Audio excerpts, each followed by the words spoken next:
Hey, good evening, everyone. Welcome back to the Raceway at Western Fair District, London, Ontario, for some half-mile harness.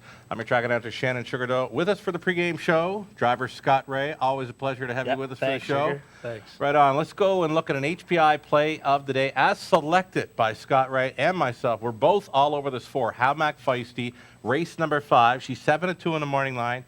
She's very sharp right now. Driver Jay Harris doing it well. 9 for 10 in the top 3 this season.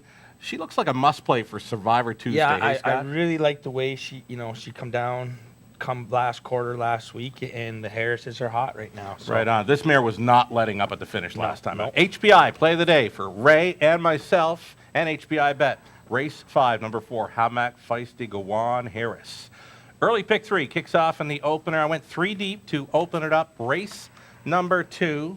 Looking at the 3 and 4 in there. 3 and 4 in the second race. That is Haley's Hat. Louis Philippe was with us tonight. The 4, Fair My Shadow. Ryan Guyon for Gerald Lilly. Over into the third race. It's looking like a 1, 3, and 7. Either one of those 3 to complete an early pick 3. The early pick 4 starts in that third race. Going to stay on the same 3. Fourth race, it's a 1, 2, and 5. Going to the outside of the gate for race number 5, including that play of the day. Hamac Feisty at a post 4. Teacher's Vet off trips from Woodbine there, Louis Philippe Waugh from Morrow, and then you've got the 6 Senior Beach Babe, who has been really good for trainer Craig Gilmore. Colin Kelly stays on. Race 6, it's the high 5. I got a big circle around number 7, Lion's Delight. Much improvement in recent starts there. Carol stays on for Putty. 7th race, the Warwee Needy feature for Mac Lily Farms. Kicks off a late pick 4. I've gone to the 1, Don Shooter. I'm going to give the 4. Here's to Jessica a shot for Scott Wray as well. 8th race, 6 and 7. We're 4 deep in the 9th. Deepest of all in one of the most wide open events on tonight's card. I'm 6 deep in our 10th race finale. We're going to take a short break right now. We'll come back with a whole lot more. Driver Scott Wray with us for the pregame. We're going to set up the action for this edition of Survivor Tuesday as well. Stick around.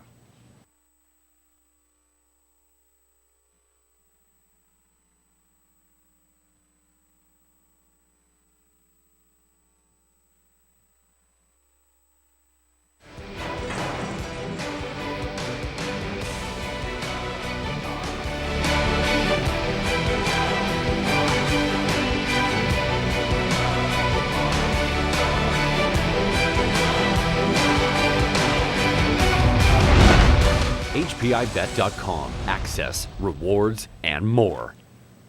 Hey, welcome back to the pregame show, everyone. You're watching Race Day at the Raceway at Western Fair District. Track announcer Shannon Doyle with me, driver Scott Wray. We'll set up the action. We'll get talking about the horses you've been on board this season in London. Wagering menu for this evening's card. We got that low 15% take featured on pick 3, pick 4s, and high 5 plays. The go-to wagers.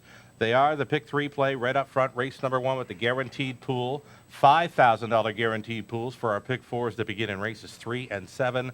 The high 5s are featured at the added distance races, races 6 and 10. Again, it's low 15% takeout on all those wagers.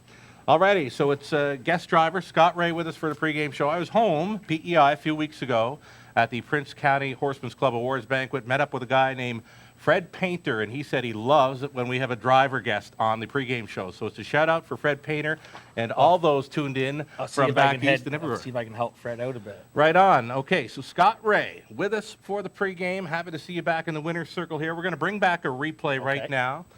Your first victory of 2018. It's going to come with the longest shot on the board. This is March 12th, race 8, and we're going to bring it up for Eternal Ruler. You gave this one a real tidy drive. Tell us about it. This was there was a little bit of confusion right here. Yeah. And Nick made a couple steps, so I kind of come out and come back in. You're 4th on the inside. I'm 4th on right the inside. now. I noticed Travis looked like he was maybe faltering a little bit, so I took this lane again. Right on. So we've got NJ's Trick Pistol, who's very good right now on the lead. You've got Go Mud set to come from the pocket, and you're still going to save the ground here. Yeah, like Nick's horse come out a little bit here. My horse, he likes to kind of shoot. If he sees a gap, he'll shoot it. And there he is. So come here, and then Nick come out, and his horse just didn't really do what Nick thought he would. Right? And yeah. He right here, I thought this is maybe going to work out pretty good, and the ruler come through and finished up real good, and that was the first race to kind of start him up, and he got his confidence going off that, and he's been racing well since. Confidence is what he didn't have prior to the claim. He got claimed before the start. Back to the older connections here and there. You see the connections in the winner's circle. Yeah, you raced preferred with him last night, but this has got to be happy. These people, Dwayne May and Diane Sylvester, and my friend Chesney, actually one of my bigger fans. Right on. They're really good people to work with. They love the horse, and he was one of the guys when I was on my break there that kept calling me and asking me when I was going to be back. And nice. And he's been a good guy for me. Good to be back, especially involved with people like that. Again, that horse was in for $7,000 tag just weeks ago. Raced the top class last night, and you had horse with him last night. It was funny. Like I used to drive him when the horse first started, and he's always the type of horse. He likes to have the bit in his mouth, and he likes to be driven into the bit, and he likes to kind of go station to station. And ever since that race, he's actually started picking up. And last night he raced exceptionally good, surprisingly good. Yeah, if you get room there, I watch you going in that final turn. You're in behind a wall, and you've got lots. Yeah, well, he kind of surprised me that he was that full then. And, next week, if we'll maybe give it a bit different steer next week. Right on. The horse's confidence up. Your confidence is up as well. In him, All righty. We're going to talk now about a little trotter by the name of Massive Impressive. You and your dad, Jack, have this maiden trotter. Indigo here on Friday. She just missed here second last time. A really nice little trotter. Yeah, she's been a project. She actually was the first horse that I've ever bought at a yearling sale without my dad. I went down to Delaware with my friend Dave O'Brien, and I picked her out, and I bought her for $7,000. Good price.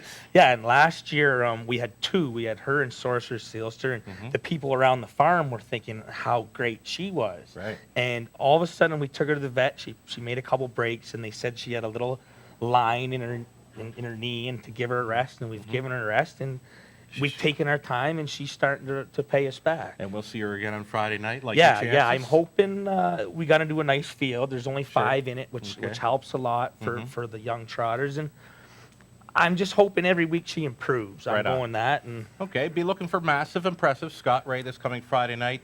Your dad, as mentioned, you mentioned Sorcerer Sealster, $100,000 winner in her rookie season, 2-year-old Ontario Sire Stakes action over Mohawk. She did it well. How's she coming back in 18? Well, it's she's a nice horse, Sugar. Nice. She's just got kind of a presence about her. And tomorrow, actually, we're going to take her in here in the morning to train, and we're expecting to go on around 2:20. Okay. And there's a race that I kind of circled in my calendar right at the start of the year, October 3rd. At Western Fair. It's a gold cider stake. Nice. So I'm looking to take her here, take her through the tunnel, and just get her kind of acclimated to this track and the surface. And I got a lot of high hopes for her, Sugar, to tell you the honest truth. Well, you know what? We're going to wish you and your dad, Jack Wray, all the best. Sorcerer Sealster in her 3-year-old season. Ontario Sire Stakes gold action likely. Her full brother, Surgeon Sealster, well known around these parts. Both of those were $13,000 yearling purchase. Now, a friend of the show wants to know why she only went for $13,000 in the yearling sale after the surge was so good here in London. It's a kind of a funny little deal, actually. We brought Sargent to Mohawk, and the first race he finished second to a horse that Greg McNair had. I can't remember the horse's name. That was a real nice horse. And the next week, he come and he made a break. Okay. And then he came here and he made 2 breaks in a row. This is Sergeant Sealster, and he was on the list. And I think his stock went down. Okay. And that was just before the sale. So we were disappointed, obviously, by the breaks that he made. But looking back on it, might have been the best thing that could have happened. Certainly to us. Worked out for the price on that filly. We seen her and we thought we loved Sarge, so we thought we'd try her too. Okay, another question: where is the Sarge right now? Sarge, actually, he was bought by a trainer or owner trainer named Michael Hall. Okay. And he just had about 3 or 4 months off, and he qualified the other day at Rosecroft. Okay. Did he make it? He made a break. Okay. So I'm hoping one day to maybe see the Sarge again in my stable one of these days. And we'd love to see him back here in London. He's definitely a fan fave around here. Okay, great job catching up with yourself and the horses here in London. Survivor Tuesday. Horse players want to know. Let's do it. Race number 1. We both like the chances here of number 2, Diamonds Dance. Louis Philippe has been a serious factor in the driver's zone. He's a talented guy. Right. I've seen him a lot, obviously, on television, but driving against him and Sure. and things, you can see that the horses respond, and he can get them off the gate. Yeah. And right now with these short fields, those type of things matter to get control of the race, and it's a different race, Sugar, when there's only 6 in it. She's got 3 straight victories before her latest over Woodbine, but she's back in London where she knows Well, how to win. I like that third quarter last week in 27-3. Right? She's And- first up by the looks Yeah, of it. and maybe she kind of got used to London, and when she come to the home stretch, maybe she'd give it up. I Okay. don't expect her to do that today. All righty, over into race number 2. I like the 4, Fair My Shadow, but you're looking outside.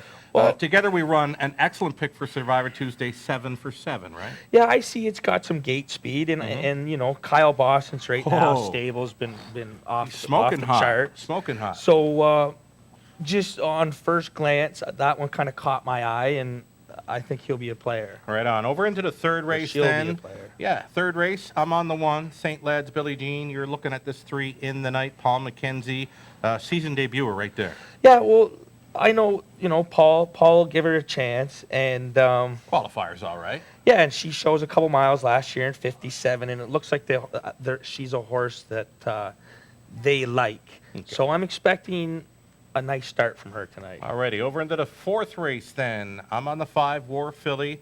Dave O'Brien Yep, well. You know this mare well, number 3, Miss Brandy Well, Carey. I just like when Dave's in the race, I usually I focus on his Sure horses. thing. And last week she got a tough trip, and sometimes she's the type of horse that she's almost better to use for second in an exactor because she can leave, and sometimes she'll let a horse go. But I wouldn't be surprised tonight from the way the 1 and 2 get away Right. if she just snaps to the front quickly. And I don't think he'll let War Philly go again Right on. from how last week went. Right on. Over into the 5th race then, our play of the day. We don't got to say much here. The 4, How Much Feisty. Just the form is really good. Yeah, like their stable's been just racing well, and last week she really caught my eye for how hard she tried. Staying and for how- power. So Right on. Over into race 6 then. I went to the outside. 7, Lions Delight. Definitely has turned a corner for Vic Putty. The 4, It's Mockademic. Always a player here in London. well, the one thing about these races with 9 horses in it, sometimes it's not as beneficial to be a horse that comes from behind. And sometimes there's a battle up front. So I'm just liking the way it's been closing, and I wouldn't be surprised if Lions Delight or someone else leaves to set up the pace. Sure. Maybe it'll pick up the pieces. Right on. Co-owner Jared Bako says to me that It's Mockademic, no good on the lead, but really good off a helmet. Yeah, I see Jared every day, and they run a professional operation, and I could see it being a player. Right on. Over into race number 7 then. You're at the center of the gate here with Here's the Jessica, Don Shooter, Louis Philippois. But you mentioned debuting sort of with Benoit Lamarche tonight. Yeah, I have a friend of my dad's that kind of introduced us, and Sure. I haven't drove any of these horses yet. I've watched a couple replays. So tonight I'm going to get into the paddock and talk to Ben and try to see any tendencies I should know and get a feel for them. Well, And you get what hopefully you can. One thing I've noticed, I've gone back, looked at your last 26 drives. In fact, you've only missed the checks 4 times. So Yeah. that's Well, it's one of those yeah, main objectives for you right now. Well, Just that's get what that's you one can. thing. Like I just from coming back right now, and one thing me and my dad talk about. He's always says, try to get a check and then try to move up from there. Right and on. sometimes when you got horses on the program you have to drive them that way. Yep, So, drive accordingly. We're going to speed it up for Okay. the final 3. Boom Boom Ballakeel in the 8th. Louis points that horse, I think, right? I think he will. Nice. And that's not a real whatever. He will. Yeah. He'll point him likely. Race number 9, outside once again. Here you are with another one for Benoit Yep. Lamarche. More or less, get what you can, right? Woodmere Violator comes in from and Flamborough. sometimes things will break open and he will get more. Right on. Over to the 10th race finale, another one for Benoit. You're on the 4. Let bounce. Yeah, he doesn't look like he has much gate speed, so I'm going to be kind of at the mercy of the fractions, but maybe At a distance. Yeah, and There you that go. looks like that will help this horse. So Right I'm on. hoping to kind of come off cover and strike late. Right on. Always a pleasure to have you on the show with us, Scott, Yes. right? Shout outs for tonight? Yeah, I just shut out my dad and mom and anyone at home watching. What about that little girl with the fist pump and yeah, eternal ruler? my girl Chesney, she'll be home. Hopefully, she'll be watching. And another friend of mine who's actually been sick lately, Bill. And hopefully he gets better and comes back to the races soon. Right on. We'll wish Bill well, and we'll wish you luck tonight. Final few races there for Benoit Lamar. So let's go back and do some recapping now. Some pick 3 and pick 4 plan. We're going to wheel through these quickly. I'm 3 deep in the opener, on to 2 deep, 3 deep in the third. The third race will kick off, and early pick 4, stay on the same 3 there. I'm deepest of all in race number 6. A bit wide open there for the high 5, but I got a big circle around 7. Lions Delight there. 7th race, 2 deep in the first few legs. 10th and final race, the most wide open race on the evening. Gone 6 deep in there. Cameraman Trev standing by. What do you got, Trev? Race 5, number 4. He said, it's been a while since we tag teamed on a horse. Well, Scott Wray, myself, the cameraman, we're all over the 4. Hamac Feisty in the 5th for Harris. Tag team matchup. Right on. There we go. Survivor Tuesday, always free to play, online or on track. A chance for you to win with us and HBI Bet. Closing boards. Everything you need is on our website. Programs, selections, replays, and more. Check it out, westernfairdistrict.com. It's 10 races underway at 6:15 Eastern. Good luck.